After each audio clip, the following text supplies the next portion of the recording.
A new apartment, a perfect view. But what if your neighbor is hiding a dark secret? A strange noise in the middle of the night? A suitcase? A secret you're not supposed to see? She saw something she shouldn't have, and now someone knows she saw it. The key to your neighbor's secret is right in your hand. Are you brave enough to use it? The painting was stolen, the detective was wrong, and the killer is closer than you think. Fluent Fables. Learn English with story.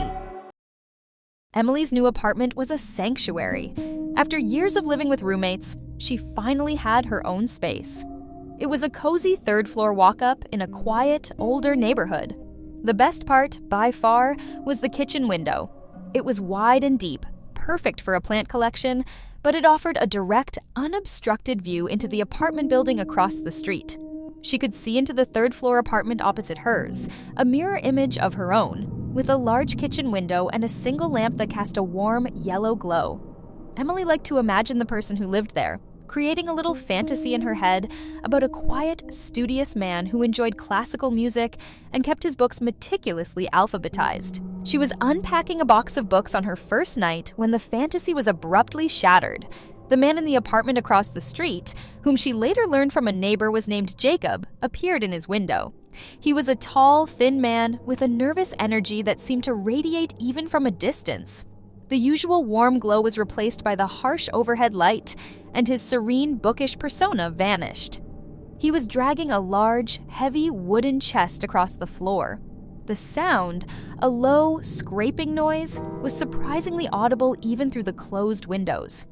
It was a strange, unsettling sound that echoed in the quiet night. He moved with a frantic urgency, pausing every few seconds to glance over his shoulder at the empty hallway behind him, as if he expected someone to burst in at any moment. His face was pale and drawn, his brow furrowed with a deep-seated worry. The scene was utterly out of place, a jarring visual that Emily couldn't shake. A nagging feeling of unease settled in her stomach. It wasn't just a simple chore. His movements suggested a secret, a hurried, desperate attempt to conceal something. She tried to tell herself he was just moving furniture, but her gut instinct told her something was very wrong. The following day, her unsettling feeling only deepened. She saw Jacob again, this time with a large black suitcase. It was bulky and looked impossibly heavy, yet he carried it with the same nervous energy as the night before. He moved as if every second counted, his eyes constantly darting around. He carried the suitcase out of his building and disappeared around the corner. Emily's curiosity turned into genuine concern. This wasn't just strange behavior, it felt dangerous. She found herself drawn to the window, watching his apartment, her mind racing with questions about the chest, the suitcase, and the secret they held. A few days passed without any further unusual sightings, and Emily began to relax. She almost convinced herself that she had overreacted, that Jacob was just a secretive man with a lot of heavy things to move. But that feeling of dread returned with a vengeance. She had lost her apartment keys. She had searched everywhere, in her purse, her coat pockets, under the sofa, in the kitchen drawers, but they were nowhere to be found. Just as she was about to give up and call her landlord, she noticed a small folded piece of paper lying on her doormat. Her heart began to pound in her chest. She carefully picked it up and unfolded it. The message, written in shaky block letters, sent a wave of icy fear through her. "I know what you saw." It had to be him. Jacob knew she had been watching. Panic set in. The walls of her apartment, which had felt so safe and cozy, now felt like a trap. She immediately called the police. Detective Murphy, a seasoned officer with tired eyes and a weary voice, arrived a few minutes later. Emily, her hands trembling, recounted everything she had seen and the note she had found. Detective Murphy listened patiently, his expression unchanging. When she finished, he shook his head slowly. "Ma'am, we have no record of anyone named Jacob living in that building. The apartment has been vacant for months." Emily's sense of terror was replaced by a frustrating sense of helplessness. Was she going crazy? Had she imagined the whole thing? The detective's skepticism made her doubt her own sanity. He left, promising to keep an eye on things, but Emily felt more isolated and exposed than ever before. She sank onto her sofa, her mind a whirlwind of fear and confusion. Was she being watched? Was Jacob a ghost? A figment of her imagination? Her gaze fell upon her open toolbox on the floor. She had used it to put up some shelves earlier that day. A flash of metal caught her eye. It was a key. A silver, old-fashioned key that was completely unfamiliar. She picked it up, her mind racing to connect the pieces of the puzzle. It wasn't one of her keys, but then a memory, vivid and startling, returned to her. The night she had first seen Jacob, she remembered him fumbling with his keys, a silver one falling to the floor before he quickly scooped it up. Could this be it? Had he dropped it in her building, and had she somehow picked it up?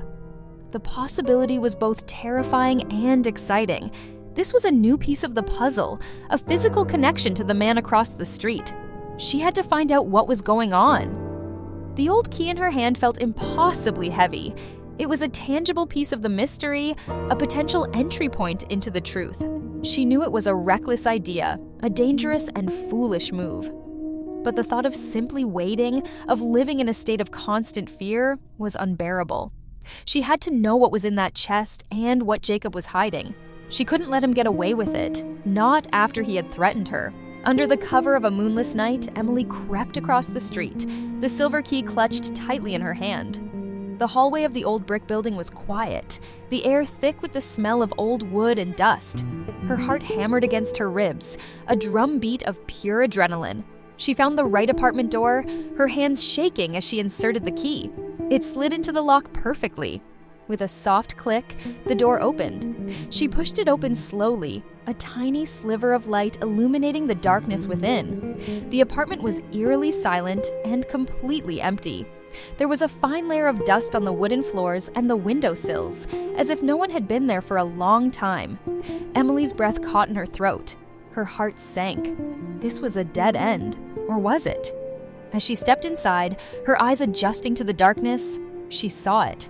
The wooden chest, exactly as she had seen it from her window.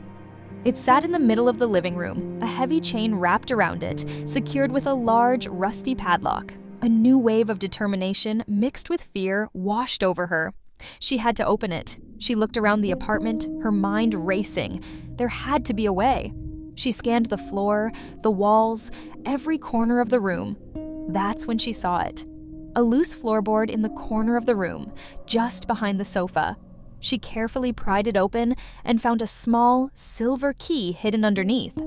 It was old and tarnished, but it was the perfect fit for the padlock. With trembling hands, she unlocked the chain and slowly, cautiously, lifted the lid of the chest. She held her breath, bracing herself for something gruesome or illegal, a collection of weapons, a body, or stacks of stolen money. But what she saw was none of those things. Inside, nestled in layers of bubble wrap and a thick velvet cloth, was a stunningly beautiful painting. It was a landscape with vibrant colors and a dramatic, swirling sunset. A wave of confusion washed over her, followed by a chilling sense of recognition. She had seen this painting before, on the news. It was The Sunlit Horizon, a famous work of art that had been stolen from the city's main art gallery months ago. Just as this realization hit her, the apartment door opened. Jacob walked in. He looked at her, his eyes wide with a mixture of surprise and frustration. "I didn't expect you to find it so soon," he said, his voice calm but with a distinct tone of surprise. Emily froze, a terrifying thought dawning on her. He wasn't a thief. He was something else. "Who are you?" she stammered, her voice barely a whisper. He sighed, his shoulders slumping slightly. "I'm an art investigator," he said. "I've been working this case for months. The thief who stole this painting has been hiding it in plain sight, using a vacant apartment as a safe house. I've been trying to find proof for months." He explained that the chest had been delivered to the apartment, and he had been trying to find a way to get it to the police without the thief knowing he was onto them. The suitcase she had seen, it was full of equipment he was using to monitor the thief's movements. The note she had received was from the actual thief, who had seen her watching and had tried to scare her off. Emily looked at him, feeling a wave of relief so powerful it almost made her weak. The mystery was finally starting to make sense. But what about her key? He explained that her original key had been stolen by the thief, who had replaced it with a duplicate key to his apartment. It was a brilliant but ultimately flawed plan to frame him. The detective who had visited her, Detective Murphy, was an old friend of Jacob's and was in on the whole operation. Just as they were talking, Detective Murphy and a team of police officers rushed into the apartment. Jacob smiled at Emily, a genuine, relieved smile.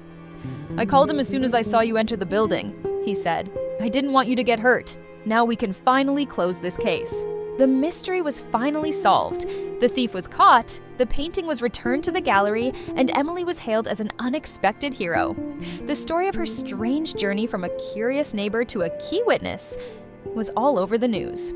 She and Jacob became good friends, sharing stories and laughs over coffee in her apartment.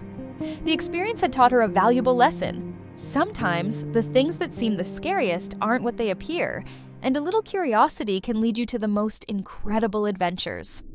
Her new apartment was no longer just a cozy space. It was the start of a whole new life filled with unexpected turns and a friend she never could have imagined. Nagging, persistent, unpleasant, and causing a constant feeling of worry. Example: I had a nagging feeling that I had forgotten something important. Curiosity, a strong desire to know or learn something. Example: his curiosity about the old house led him to explore it. Helpless, unable to defend oneself or to act without help. Example: when her car broke down, she felt completely helpless. Reckless, without thinking or caring about the consequences of an action. Example: he made a reckless decision to drive in the snowstorm. Chilling, causing great fear or a feeling of being cold. Example: the chilling sound of the wind in the trees gave me goosebumps. Investigator, a person who carries out a formal inquiry or a systematic examination. Example: the private investigator found new evidence in the case. Grammar structure. Passive voice.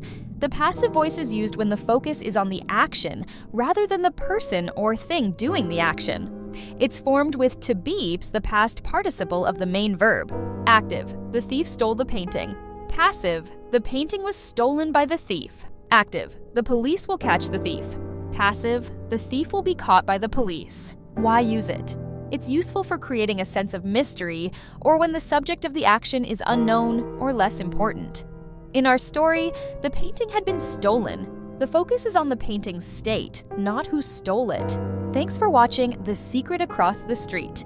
If you enjoyed this story, be sure to give this video a thumbs up and share it with your friends who are learning English. Don't forget to subscribe to our channel and hit the notification bell so you don't miss the next story. Let me know in the comments below what other topics you'd like to see. See you in the next one!